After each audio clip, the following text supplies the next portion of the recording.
যে জাতি নিজেকে রক্তে ভেজায় তারা ইতিহাস বদলায়। এদেশের ওলামারা বিগত বছরগুলোতে নিজেকে রক্তে ভিজিয়েছে, আমাদের ভাই হাদিরা নিজেকে রক্তে ভিজিয়েছে। ইনশাআল্লাহ ঠকবেন না। কোরআনী শাসন আসলে হুদাই ডরাইতেছেন, ডরাইব সোরে, আপনি ডরান কেন? কোরআনী শাসনকে ডরাবে যে ধর্ষক, আপনি ভয় পান কেন? কোরআনী শাসনকে ভয় পাবে যে টাকা পাচার করে, আপনি ভয় পান কেন? আপনার তো নিরাপত্তা আসবে, আপনার তো সাধুবাদ জানানো দরকার, দোয়া করা দরকার, মেহনত করা দরকার। জমিন যার, শাসন চলবে তার, এটা হবে আমাদের স্লোগান প্রত্যেকের ইনশাআল্লাহ। ঠিক আছে ইনশাআল্লাহ? তাও তো সন্দেহ আছে। যাইয়াই কইব তা আমার নেতার কি টাকা টুকা যা খাইছি সিঙ্গারার হক আছে না? আল্লাহর হাবিব ওই 2 মিশন সহ যখন ওই বর্বরদের পেছনে মেহনত করা শুরু করলেন, তার আগে আবার একটু পড়াটার সাথে যুক্ত হন। বলেন তো সমস্যা কয়টা, সমাধান কয়টা? জোরে কর, জোরে কর। আবার আবার আবার সমস্যা কয়টা, সমাধান কয়টা? আল্লাহর হাবিব ওই 2 সমাধান সহ যখন ওই বর্বরদের পেছনে মেহনত করা শুরু করলেন, আহারে ওই বর্বরদের পরিচয় এখন আর বর্বর নাই, পরিচয় পাল্টায় গেছে।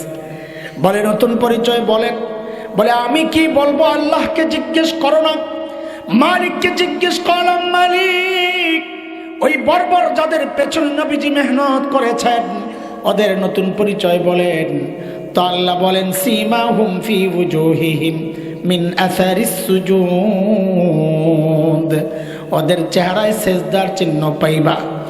বলে সেজদার চিহ্ন তো বাহির দিয়া, তার মানে বাহিরে ফিটফাট আবার ভেতরে সদরঘাট কিনা? আল্লাহ বলেন না না, আমার নবীর সাহাবীরা বাহিরও 1 নাম্বার, ভেতরও 1 নাম্বার।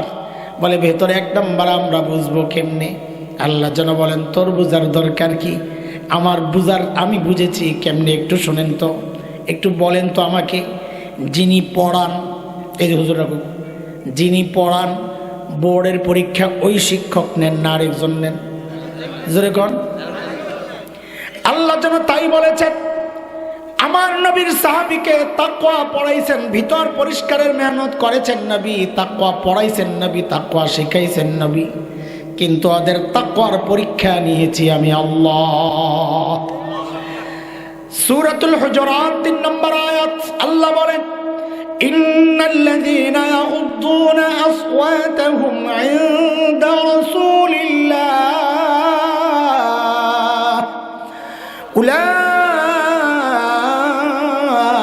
উলাইকাল্লাযীনা ইমতাহানাল্লাহু কুলুবাহুম লিত্তাকওয়া লাহুম মাগফিরাতুন ওয়া আজরুন আযীম।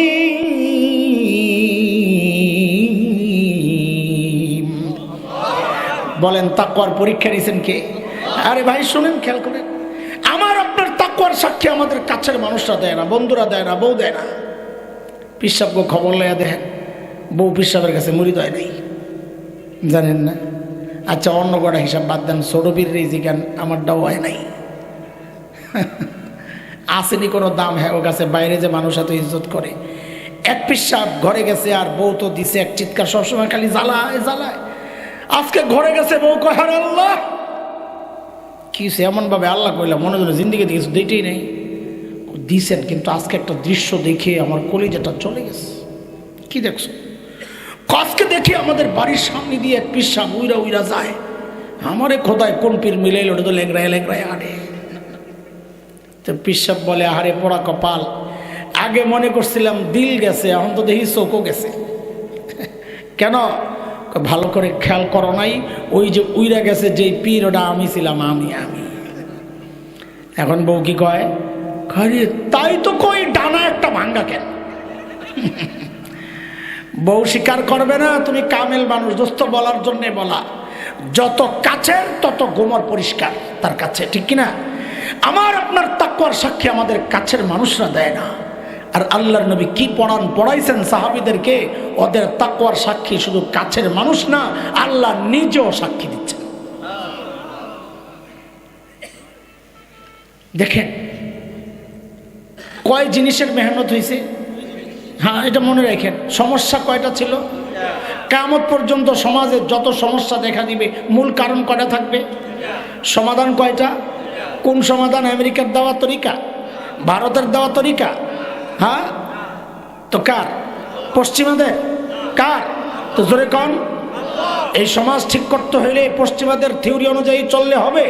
চুরি ডাকাতি বন্ধ হবে না এক ডাকাত যাবে আরেক ডাকাত আসবে, এই তো পার্থক্য নাকি? না না, আপনাদের এখন সোচ্চার হওয়া দরকার যে আমরা ভারতের গোলামও চাই না, আমরা পাশ্চাত্যের গোলামও চাই না, চীনের গোলামও চাই না, আর আমরা রাশিয়ার গোলামও চাই না।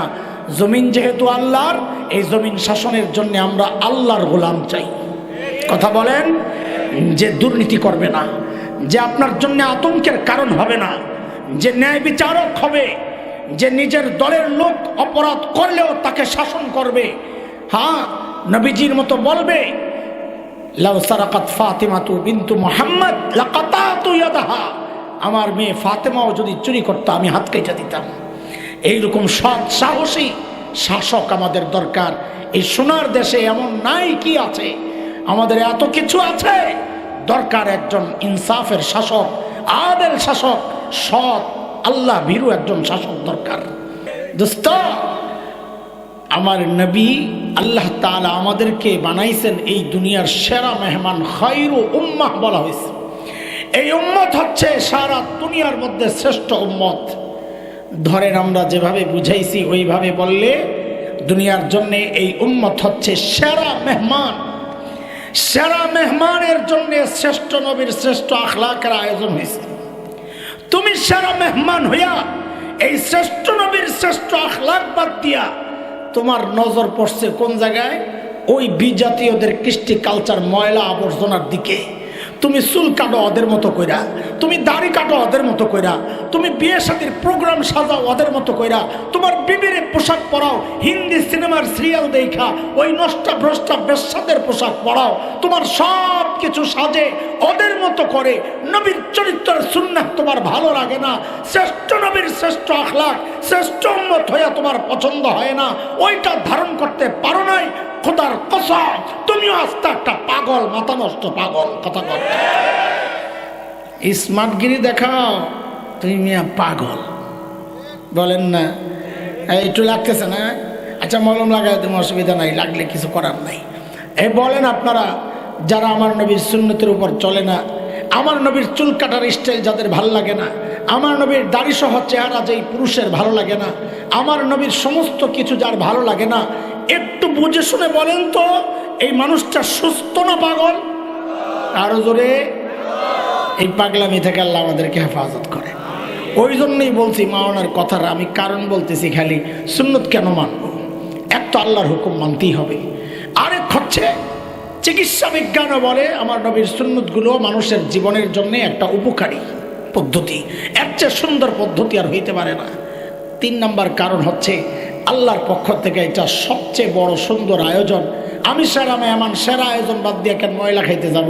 আরেকটা কারণ হচ্ছে অর্ডার ক্যান্সেল হয়ে যাবে, কারণ আল্লাহ অর্ডার করেছেন আমল করবা, আমার নবীর সুন্নত অনুযায়ী করবা, সুন্নত অনুযায়ী করবা না তো আমলও অর্ডার ক্যান্সেল। আমলের অর্ডার ক্যান্সেল মানে ওই আমল আল্লাহ কবুল করবেন। এই পর্যন্ত বুঝছে?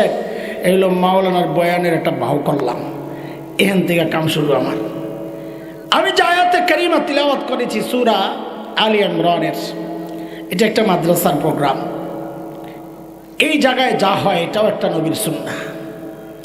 মাদ্রাসাগুলোতে যা হয় এখানেও নবীর একটা সুন্নাহ চর্চা হয়। এটা না জানার কারণে আমাদের মধ্যে মাদ্রাসার প্রতি অনেকের একটা বিরূপ ভাব আছে, ও জানেও না কেন হচ্ছেটা কি। এই জন্য নবীর কোন সুন্নাহর চর্চা এই মাদ্রাসাগুলোতে হচ্ছে এটা একটু আপনাদের জানা দরকার। আপনারা যারা মাদ্রাসার সাথে সম্পৃক্ত হন নাই, অনেকে ভাবলেন মনে করেন আপনারা খুব ভালো আছেন। খোদার কসম, যারা নিজেরা দিন শেখেন নাই, সন্তানকে দিন শেখাচ্ছেন না, আপনিও ঠকেছেন, আপনার সন্তানকেও ঠকাচ্ছেন। আমরা যারা মাদ্রাসায় পড়ছি, পড়াচ্ছি, আমি দায়িত্ব নিয়ে বলছি, আমি উদাহরণ দিব ইনশাআল্লাহ। যদি আপনাদের এনার্জি থাকে, শোনার আগ্রহ থাকে তো এটা মাথায় ঢোকান। আমরা যারা মাদ্রাসায় পড়েছি আলহামদুলিল্লাহ, আমাদের বাবা মাও ঠকেন নাই, আমরাও ঠকি নাই, আলহামদুলিল্লাহ। এই কথাগুলোতে ঢুকার আগে আমাকে একটু গোড়ায় যেতে হবে, একটু বুঝে বুঝে আগান, নাইলে হঠাৎ মনে হবে আমি হামলা চালাইছি। না বুঝে আগান তো আপনি আফসোস করবেন, আহারে কি করলাম জীবনে। দোস্ত, আল্লাহ তাআলা জমিনে যত নবী পাঠিয়েছেন, কেন পাঠিয়েছেন? আল্লাহ তাআলা যখন দেখেছেন তার বান্দা ধ্বংসের খাদে চলে গেছে, জাহান্নামের রাস্তায় ছুটে চলেছে, কোন জালেম কর্তৃক হামলার শিকার হয়ে নিঃশেষ হচ্ছে প্রায়, ওই বিপর্যস্ত বিপন্ন বিপদগ্রস্ত মানবতাকে রক্ষার জন্যে আল্লাহ সুবহানাহু ওয়া তাআলা যুগে যুগে হযরত আম্বিয়া আলাইহিমুস সালামকে দুনিয়ায় পাঠাইছেন। যেমন হযরত মূসা আলাইহিস সালামকে আল্লাহ দুনিয়ায় কখন পাঠাইছেন? আল্লাহ তাআলা যখন দেখেছেন তার বান্দা ধ্বংসের খাদে চলে গেছে। কেন? কারণ ফেরাউন এবং তার বংশের লোকেরা বনি ইসরাইলের উপর এমন এক টাইপের নির্যাতন চালাচ্ছিল যে বনি ইসরাইল নির্বংশ হচ্ছিল প্রায়। কেন? যত ছেলে জন্ম নিত ধরে ধরে জবেহ করে হত্যা করত। কুরআন আল কারীমের মধ্যে আসছে 13 নম্বর পারা সূরা ইব্রাহিম 6 নম্বর আয়াত। আল্লাহ বলেন, وَإِذْ قَالَ مُوسَى لِقَوْمِهِ اذْكُرُوا نِعْمَةَ اللَّهِ عَلَيْكُمْ إِذْ أَنْجَاكُمْ مِنْ آلِ فِرْعَوْنَ يَسُومُونَكُمْ سُوءَ الْعَذَابِ وَيُذَبِّحُونَ أَبْنَاءَكُمْ وَيَسْتَحْيُونَ نِسَاءَكُمْ وَفِي ذَلِكُمْ بَلَاءٌ مِّن رَّبِّكُمْ عَظِيمٌ। এই আয়াত আল্লাহ দেখাইছেন ফেরাউন কি করত। একটা কথা আমাকে ছোট্ট করে জবাব দেন, এই যে ছোট্ট বাচ্চাদেরকে ফেরাউন হত্যা করত কেন? তার ক্ষমতা হারাবে এই ভয়ে। লম্বা হিস্টোরি আমি আর বলছি না। স্বপ্নে দেখছে বনি ইসরাইলে এমন কেউ হবে যে ফেরাউনের ক্ষমতা থেকে নামাবে। আচ্ছা বলেন তো, এই ছোট্ট বাচ্চা মাত্র জন্ম নেওয়া, যার শরীরের হাড্ডিগুলো এখনো গোশতের মতো নরম, এই বাচ্চার পক্ষে ফেরাউনের মতো এত শক্তিশালী বাচ্চাকে ক্ষমতা থেকে নামানো এটা সম্ভব ছিল? বলেন। তাহলে ফেরাউনে পিচ্চিদেরকে এত ভয় পেত কেন? এটা আল্লাহ তাআলার একটা দুনিয়া পরিচালনার সিস্টেম। কেউ যখন হক হয় সে যত দুর্বল হোক না কেন, কেউ যখন বাতিল হয় সে যত শক্তিশালী হোক না কেন, আল্লাহর সিস্টেম এটা। আল্লাহ ওই দুর্বল হকের ভয় ওই শক্তিশালী বাতিলের কলিজায় ঢুকায়া দেন। এর এক জ্বলন্ত প্রমাণ হচ্ছে বাংলাদেশের আলেম ওলামা। কি আছে মৌলবীদের কাছে? চেক করলে পাইবেন একটা তসবিহ, একটা মিসওয়াক, আর আমার মতো ছাত্র কেউ হইলে একটা কলম পাইবেন বেশির থেকে বেশি। হায় রে খোদা, পাবলিক বিশেষ করে সরকারে যারা থাকে মৌলবী করে কি ভয় যে পায়, সুবহানাল্লাহ। কারণ কি? কারণ কিটা? কারণ আর কিচ্ছু না, এই মানুষগুলো হক। এই জন্য দুর্বল হকের ভয় আল্লাহ শক্তিশালী তাগুত আর বাতিলের কলিজায় ঢুকাইয়া দিয়েছেন। এটাই কথা। এই পর্যন্ত যদি কথা বুঝে থাকেন, সামনের কথাগুলোর একটু জবাব দিয়েন। বলেন তো, সর্বশ্রেষ্ঠ রসুলকে সাল্লাল্লাহু আলাইহি, এত আসতে বললেন, কোনো সন্দেহ টন্দেহ আছে নাকি? তো জোরে কোন, সর্বশ্রেষ্ঠ রসুলকে। মাদ্রাসা কি কাছে পাশে? মাদ্রাসা কাছে না দূরে? দেখেন তো একটা বালিশ আনা যায় কিনা। আমি তো উপরে হয়ে কথা বলছি, কষ্ট হয়। কোনটা আছে? এটাই চলবে, এটাই চলবে, এটাই চলবে।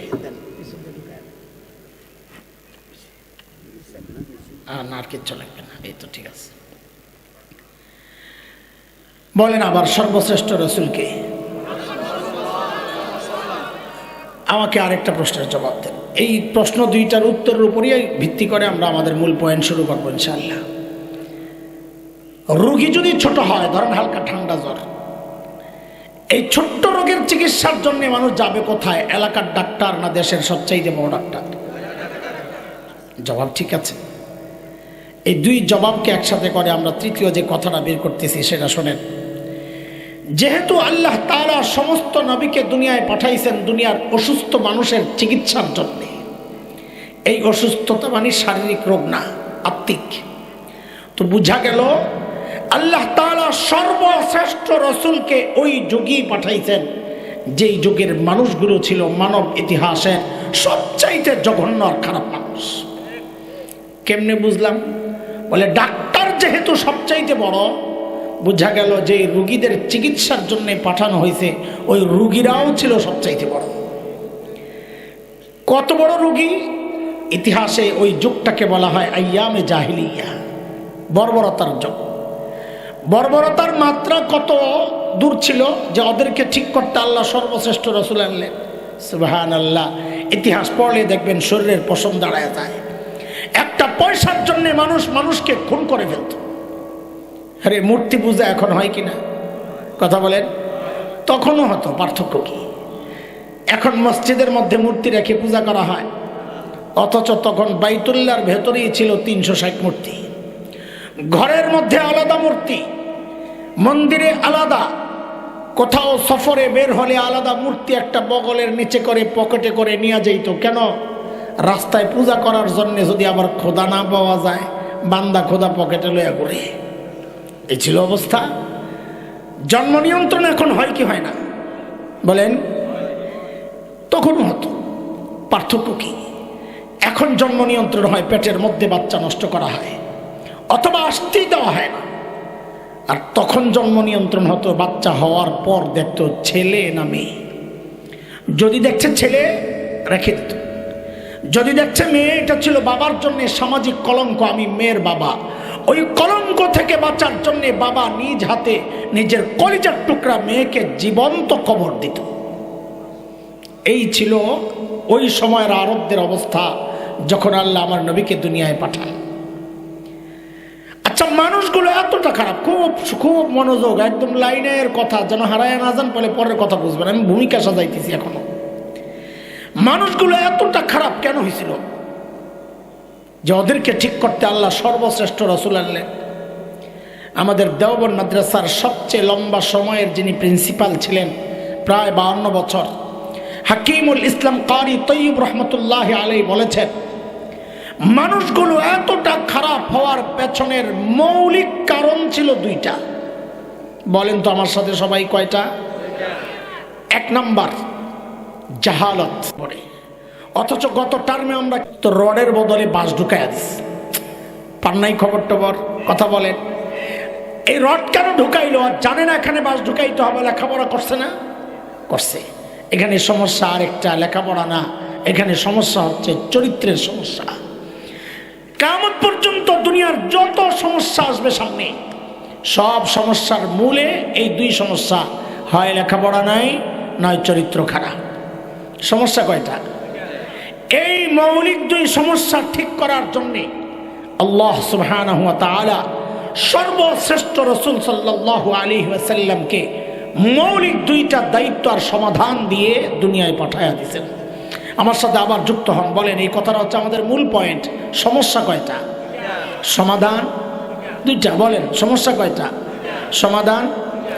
সমস্যার মূল যেমন কিয়ামত পর্যন্ত এই 2টাই থাকবে, মনে রেখেন সমাধানের রাস্তাও এই 2টাই, যেই 2 সমাধান সহ আমার নবী দুনিয়ায় আসছেন।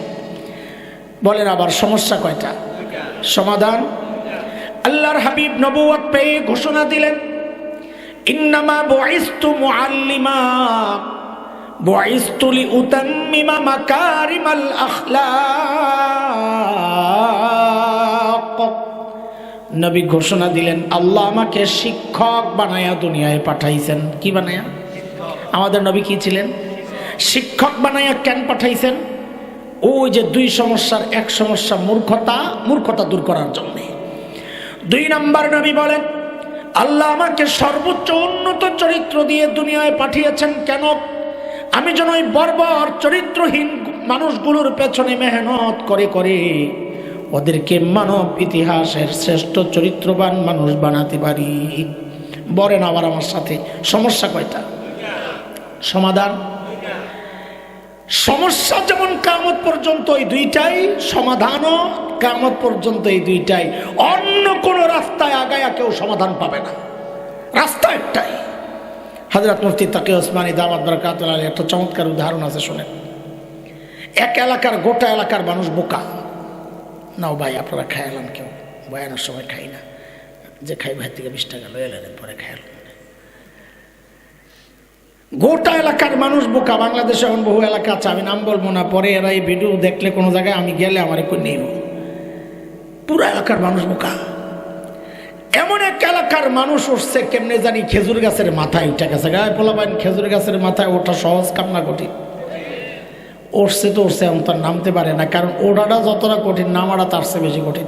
ওঠার সময় কাটাটির মাথা ছিল উপরের দিকে, নামার সময় খালি নামলে আর বুঝাতে, ঠিক কিনা? পুরা এলাকার মানুষ পেরেশান, আর এই লোক কেমনে নামাবে, পেরেশান। তো বুদ্ধি আসছে যে একটা কাম করো, পাশের এলাকার থেকে একজনকে হায়ার করে আনো। আচ্ছা, বোকা এলাকার পাশের এলাকা চালা করলে কদ্দুর হইব? জিরুর পাশের সংখ্যা কত? 1, 9 তো না। বলেন জিরুর পাশেরটা কত? 9 তো না। বোকা এলাকার পাশের এলাকার মানুষের বুদ্ধি হইলে আর কদ্দুর হইব? 9 পয়েন্ট তো না, হইব 1, ঠিক না? একটারে আনছে, হয় তাকায় আর তাকায় কয় এটা কোনো ব্যাপার, এটার জন্য আমার আনা লাগে, এই জিকা আমার একটু সহযোগিতা করো। কি করতে হইব? কয়েকটা শক্ত মোড়া রশিল। আচ্ছা আনছে, এখন কি করা? কই রশি রে খেজুর গাছের মাথায় উঠাও। তো বাঁশের মাথায় লাগাইয়া রশি মাথায় দিছে। এখন কি করা? করে কোমরের মধ্যে শক্ত করে বাঁধতে, বাঁধছে। এখন কি করা? আমি যখন কোমর সবাই একসাথে টান দিবা, যেই এক হয়েছে সবাই একসাথে টান দিছে, হায় ওই যে ইন্দুরের ওষুধ বেঁচে যে জায়গায় খায় জায়গায় ব্রেক, ওই বেড়া তো পইরেই মরে গেছে। পাবলিক ধরছে, আরে ভাই কল্লা কেমন মানুষ তো মারা গেছে, কথা তো আমিও দেখতাছি। এটা কোন পদ্ধতি নামানোর? এটা আমার দোষ কি? তোমার দোষ না, কার দোষ? আমার দোষ না রে ভাই। কিছুদিন আগে আমার এলাকায় তো আমি এইভাবে একজনকে বাঁচাইছিলাম। এইভাবে একজনকে বাঁচাইছো কারে? আমাদের এলাকায় এক লোক কুয়ায় পড়ে গেছিল। কোন জায়গায়? কথা কন, কোন জায়গায়? কুয়ায় পড়ে গেছিল, আর কোমরে রশি বান্ধা সবাই মিলে আয়ন করে তোর ওর উঠেছে। এখন বুঝেন অবস্থা। কুয়ায় পড়া ব্যক্তির বাঁচার রাস্তা খেজুর গাছের মাথায় থাকা ব্যক্তির বাঁচার রাস্তা এক হইতে পারে না। আজকে জাহান্নামের গহ্বরে যারা পড়ে আছে, ওদের দুনিয়ায় শাসন আর উন্নতির যে রাস্তা, ও মুসলমান, আমাকে আল্লাহ ইমানের দৌলত দিয়া উপরে উঠাইছেন। কোরআনের কথা, ইয়ারফাইল্লাহুল্লাযীনা আমানু মিনকুম, আল্লাহ আমাকে রাখছেন উপরে। আমার উন্নতি অগ্রগতির রাস্তা, বাঁচার রাস্তা কোনোদিন এক হবে না। আমি ওদেরটা গ্রহণ করার কারণে আজকে ভারতের পা চাটতে হয়, কালকে আমেরিকার পা চাটতে হয়, আজকে রাশিয়ার পা চাটতে হয়, কালকে চীনের পা চাটতে হয়। সব বাদ দিয়া সাহাবাওয়ালা জিন্দেগি ধারণ করছে তালেবানরা, সারা দুনিয়া এখন অগরে চাটে। কথা বলেন, কথা বলেন। আমরা জানি আপনাকে এই জায়গায় ঠিক বলতে ডর লাগে, এত ডরান কেন? এইরকম কোন নজির তো নাই যে এই বয়ান হয়েছে শ্রোতাগরও ধরে লয়ে গেছে, আরে নিলে বক্তারা না নিছে, আপনি ডরান কেন? এইবার জোরে এখন ঠিক কিনা? আপনি এই পশ্চিমা মিডিয়ার প্রোপাগান্ডার যা শুনছেন তালেবানদের ব্যাপারে, ওইটাই বিশ্বাস করছেন না। ওদের দোষটা কি? ওদের অন্যায়টা কি? ওরা জমিন যার শাসন কায়েম করতে চায় তার। এটা কি অন্যায় না? এটাই হওয়া দরকার। জোরে কন, এটাই হওয়া দরকার কিনা? আপনাদের এই আপনাদের লগে কথা কই আলাপ নেই, আপনারাও 2 নম্বর। আপনারা ঠিক করে এখানে ভোট দেন যায় ওখানে, হ্যাঁ কথা কন। এটাও ঠিক না, এটাও ঠিক না। এই সমস্ত 2 নম্বরই ঠিক আর চলবো না। সময় আসছে পরিবর্তনের, ইতিহাস বদলানোর সময় আসছে, উপলক্ষ চলে আসছে। কেন? আমরা জানি যে মানুষ নিজেকে পানিতে ভেজায়, সে কাপড় বদলায়। পানিতে ভেজাইলে কি বদলায়? যে মানুষ নিজেকে ঘামে ভেজায়, সে ভাগ্য বদলায়।